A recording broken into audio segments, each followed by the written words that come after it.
Okay guys, here we have a video, Richard Dawkins explaining the story of Darwin.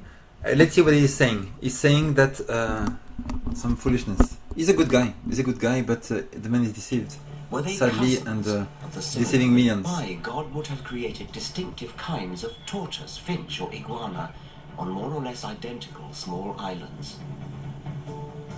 Were iguanas like these related rather than separately created? Were they cousins of the similar but different iguanas on nearby islands?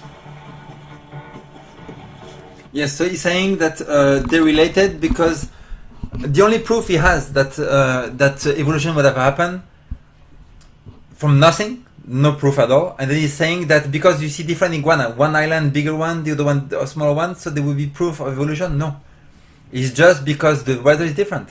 If I live in Norway, if I live in Reykjavik, Iceland, and I move to Africa, my body will adapt. There's going to be adaptation to the food, to the climate. Will I change to different species? No, even 2 million years, because the genes are not there. And I will just be adapting. The small dogs, big dogs, people darker, lighter, but they're just still the same kind of people. And nowhere can you prove that the people can evolve. God made some natural selection. We see that in Genesis. Jacob used his flock. Some were speckled and some had things like this. He moved them around to be a certain way in the species. But they did not become other species. There was still a species. So it means that evolution cannot happen outside the species.